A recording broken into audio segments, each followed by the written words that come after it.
Salut à tous, bienvenue sur Cars Effect. Dans la vidéo d'aujourd'hui, je vous présente mon Audi TT MK2 qui a juste derrière. Je vais vous présenter les quelques modifs que j'ai faites. C'est parti. Au niveau de l'intérieur, sur notre MK2, là, c'est un intérieur cuir intégral qui est en très bon état. J'avais eu aussi une Audi TT noire, d'ailleurs elle est sur la chaîne, MK2 également, où c'était en fait l'intérieur cuir avec également la matière Alcantara, c'était cuir Alcantara, c'était pas mal aussi. Voilà, c'est du cuir intégral. Alors les places à l'arrière, c'est le grand débat. Il n'y a pas trop de place pour les jambes et pour la tête pour les adultes. Mais pour les enfants, ça va très bien. Au niveau du volant ici, donc typique avec le front plat ici. Voilà, j'ai le protège-volant un peu déformé. Donc on a le compteur ici, typique des TT, chromé, qu'on peut voir ici. Le CarPlay ici, qui est vraiment sympa, qui permet vraiment d'avoir pas mal d'options comme le Bluetooth ou autre, CarPlay Sony qui bug rarement, voire pas du tout. Petite parenthèse, oui, parce qu'en fait quand vous prenez un CarPlay venu de Chine, qui sont très bien aussi, mais si vous achetez le moins cher avec peu de gigas, ça fait que bugger. Donc pour ceux qui souhaitent acheter un CarPlay, par exemple pour une Audi TT MK2 qui vient d'AliExpress ou autre, prenez celui qui a le plus de gigas, sinon ça va être compliqué, ça fait que bugger. Le volant, donc le petit insigne là a été rajouté, bien sûr, c'est pas une RS. Le compteur ici, donc typique des Audi TT, avec le petit logo TT, les inserts chromés, assorti également aux aérations ici. On retrouve du chromé également sur la boîte à gants et au niveau des poignées ici. L'intérieur est vraiment sympa, je trouve.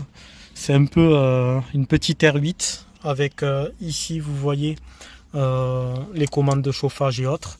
Ces trois boutons ronds. On a le pommeau de vitesse ici, couleur chrome également. Ici également cette petite finition avec ces surpiqûres au niveau du frein à main. Mais vraiment pas mal. Et un intérieur cuir vraiment propre pour l'année. Très bien entretenu. Je vais vous montrer maintenant la partie moteur. Donc là on est sur le 2 litres TFSI de 200 chevaux. Voici le moteur 2 litres TFSI 200 chevaux. Il y a vraiment la place pour pouvoir travailler. C'est assez accessible. Notamment pour se faire les vidanges ou autre. Ce que je recommande également, c'est de vérifier sur ce modèle là le poussoir de la pompe à huile. Donc c'est cette pièce, je vous la mets en image, ce qu'on appelle aussi la cam follower. Voilà, donc ça c'est très important en fait de le contrôler parce qu'en fait à la longue ça fait de la limaille. J'avais fait un tuto dessus pour la remplacer sur mon ancienne TT MK2. Normalement ça doit se faire à peu près tous les 10 000, enfin il faut la contrôler. Et c'est une pièce qui coûte une vingtaine d'euros. Mais sinon après le moteur 2 litres TFSI très coupleux, très bon moteur et très belle sonorité également. Parenthèse, la fameuse tirette du diable, 1, 2, elles font que casser. En fait, elles se situent ici, là, et vous n'avez plus qu'à tirer. Sauf que ça pète tout le temps, ce truc de plastique. Pour l'instant, j'ai fait ça provisoirement, là, pour pouvoir l'ouvrir plus facilement. Parce que ça, j'en ai changé 2 en l'espace de 2 mois. Vraiment très mal conçu. Je sais pas pourquoi ils n'ont pas renforcé avec du métal. Enfin bref, petite parenthèse, ça c'est le truc un peu saoulant. Bon, c'est rien, c'est pas de la mécanique, mais c'est chiant. On va maintenant la démarrer, je vais vous faire écouter le bruit, en plus elle est chaude.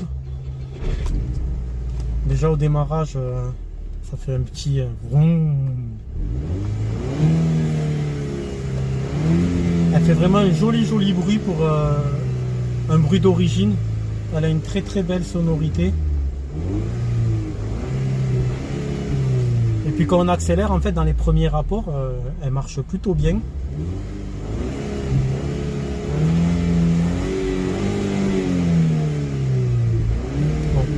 Je vous l'avoue, ça sert pas à grand chose le bruit, mais c'est plutôt sympathique en termes de sensation de conduite. Très important, il faut toujours attendre quand on vient de rouler, mais ça c'est pour tous les véhicules qui possèdent un turbo, une vingtaine de secondes avant d'éteindre son véhicule. Une fois qu'on s'arrête, on n'éteint pas le véhicule de suite, sinon vous abîmez vos ailettes de turbo. C'est un petit rappel que je fais comme ça en général dans les vidéos. Attendez toujours une vingtaine de secondes avant de couper votre contact. Ça évite en fait que votre turbo en fait s'arrête mécaniquement et que les ailettes prennent un coup sec et qu'après elles prennent du jeu et c'est comme ça après que les turbos sont flingués. Donc voilà pour cette vidéo, en espérant que celle-ci vous aura plu. N'hésitez pas à vous abonner, à laisser vos commentaires. Au niveau des Audi TT, MK2, MK1, j'ai fait pas mal de vidéos depuis des années sur ce type de véhicule. N'hésitez pas à rechercher des vidéos Audi dans ma chaîne. Il y a pas mal de tutos également où je change pas mal de choses, cam follower, dump valve. J'explique un peu tout ça, j'explique aussi l'entretien. En tout cas, moteur 2 litres TFSI, très bon choix. Moteur vraiment robuste. Le moteur en dessous est réputé moins fiable. Je sais plus si c'est le 170, je crois, qui est à chaîne. Ils ont eu des problèmes de fiabilité. Mais le 2 litres TFSI 200 chevaux, c'est un bloc moteur assez fiable. C'est pour ça d'ailleurs qu'il y en a beaucoup qui reprogramment ce type de véhicule. Alors moi, je suis pas pour la reprogrammation au niveau puissance. Tout simplement par rapport aux assurances, au fait d'être couvert. Celle-ci a une reprogrammation éthanol juste. Ça par contre c'est très économique. L'éthanol ça fonctionne plutôt bien sur ce véhicule. Pas de raté. Tout l'hiver là j'ai roulé au 100% éthanol sans souci.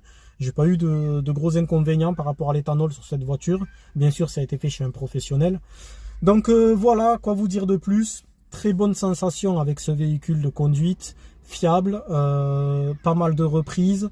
Un châssis assez léger, du coup c'est un châssis alu sur la MK2 contrairement à la MK1, et ça on voit la différence au niveau des virages, des courbes. Très bonne voiture, et pour un rapport qualité-prix je dirais à moins de 10 000 euros c'est une des seules voitures aussi sportives en fait. Donc voilà, n'hésitez pas à laisser vos commentaires et je vous dis à bientôt sur Cars Effect. Salut!